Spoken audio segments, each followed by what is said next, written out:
परिचय। हेलो बच्चों, आइए एक ऐसे विषय पर बातचीत करते हैं जो हमारे दैनिक जीवन से जुड़ा है। आपकी माँ आपके लिए पोहा बनाती हैं और उसमें हरी मिर्च डालती हैं, लेकिन आपको हरी मिर्च बिल्कुल पसंद नहीं, तो आप क्या करेंगे? जाहिर है आप पोहा को अपने मुंह में रखने से पहले मिर्च का हरा टुकड़ा उसमें से निकालकर अलग रख देंगे। जब आपकी माँ परिवार के लिए खाना पकाती हैं, तो वे भी ऐसा ही करती हैं। आपने देखा होगा कि वो पकाने से पहले चावल, गेहूं और दालों में से कंकड़, पत्थर और दूसरी अनचाही चीजें अलग करती रहती हैं। कुछ अशुद्धियों और अनचाही चीजों को हाथ से उठाकर निकाला जा सकता है, लेकिन हमेशा ऐसा नहीं किया जा सकता।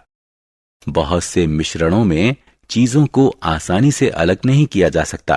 ऐसे मामलों में इन्हें अलग करने की कुछ दूसरी तकनीकों का इस्तेमाल किया जाता है।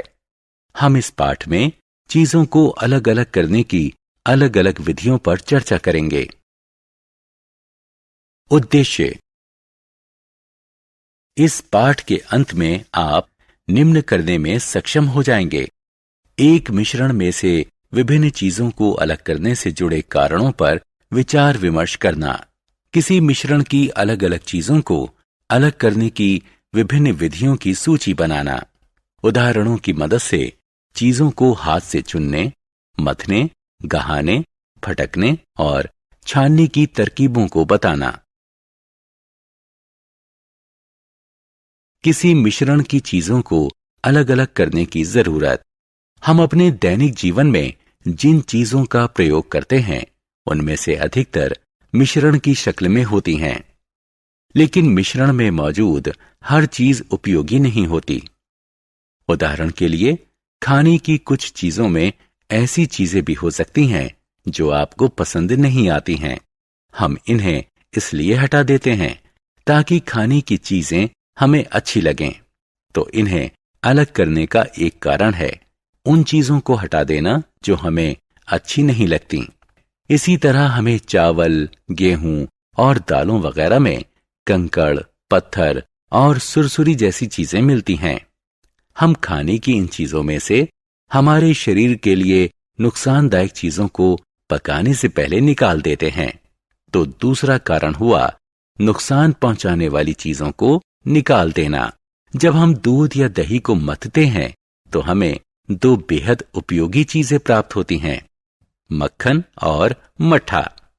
तो किसी मिश्रण में मौजूद चीजों को अलग अलग करने का तीसरा कारण है शुद्ध और उपयोगी चीजों को प्राप्त करना।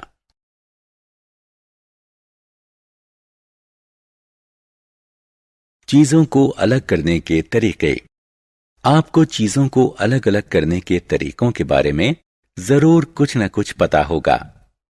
आपने अपने दैनिक जीवन में इनमें से कुछ तरीकों को प्रयोग किया होगा। आपने अपने दैनिक जीवन में इनमें से कुछ तरीकों का प्रयोग किया होगा। आइए किसी मिश्रण में मौजूद चीजों को अलग अलग करने के लिए जिन तरीकों का इस्तेमाल होता है, उनमें से कुछ की सूची बनाएं। हाथ से चुनना, मथना, गहाना, फटकना, छानना। अलग अलग करने का क्या तरीका चुना जाए, ये उस चीज के भौतिक गुण धर्मों पर निर्भर करता है। अलग करने के तरीके। हाथ से चुनना।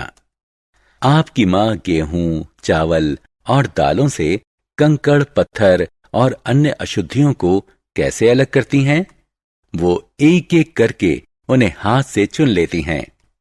हाथ से चुनने की विधि का इस्तेमाल उन अशुद्धियों को अलग करने के लिए किया जा सकता है जो आंख को आसानी से नजर आती हैं और मिट्टी, छिलके और कंकड़ पत्थर की शक्ल में थोड़ी मात्रा में होती हैं।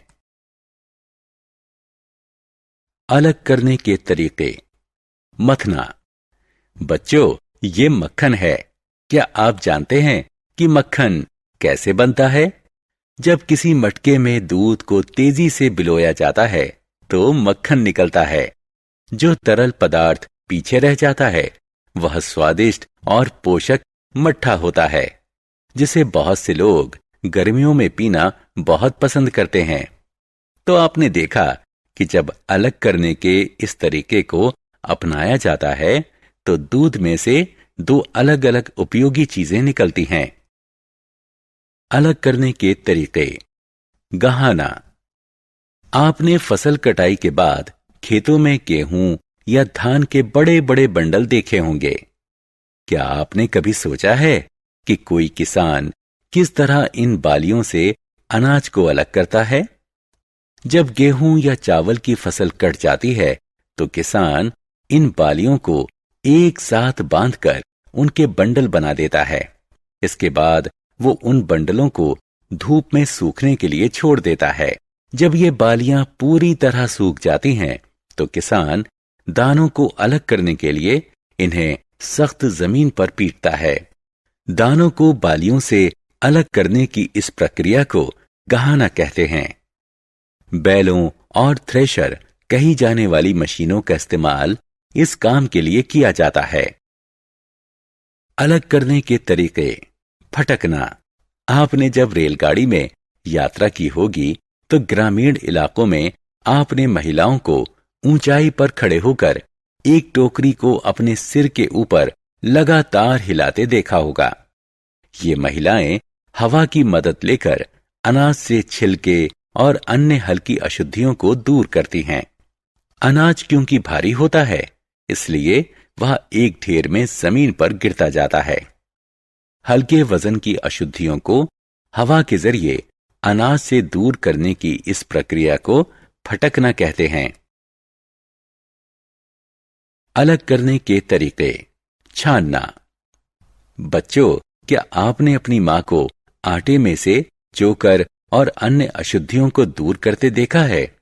वो एक छन्नी की मदद से महीन आटे को मोटे चोकर से अलग करती हैं। किसी मिश्रण से अलग अलग आकार की ठोस चीजों को अलग करने की तकनीक को छानना कहते हैं। इस विधि में मिश्रण को एक छन्नी में रखकर हिलाया जाता है। छोटे कण छन्नी के छेदों में से नीचे रखे बर्तन में गिर जाते हैं और इस प्रकार बड़े कण छन्नी में ही बचे रह जाते हैं। सारांश। आइए हमने जो कुछ सीखा है उसे संक्षेप में दोहराएं। किसी मिश्रण के अलग अलग तत्वों को इसलिए अलग अलग किया जाता है ताकि ऐसी चीजों को अलग किया जा सके जिनकी जरूरत नहीं है और जो नुकसानदेह हैं, और उपयोगी चीजें प्राप्त की जा सकें। किसी मिश्रण में मौजूद चीजों को अलग अलग करने की सामान्य विधियां हैं: हाथ से चुनना, गहाना, फटकना और छानना। हाथ से चुनना वो तरीका है जिसमें आंख को नजर आने वाली अशुद्ध चीजों को अलग किया जाता है और ये चीजें थोड़ी मात्रा में होती हैं। मथने से तात्पर्य दूध या दही को बिलोने से है ताकि मक्खन बनाया जा सके। गहाने से तात्पर्य अनाज को बालियों से अलग करने से है। फटकने से तात्पर्य छिलके को अनाज से अलग करने से है। इस प्रक्रिया में हवा को मिश्रण में से गुजारा जाता है। छानने से तात्पर्य एक छलनी का इस्तेमाल करने की तकनीक से है ताकि अलग अलग आकार के ठोस कणों को अलग किया जा सके।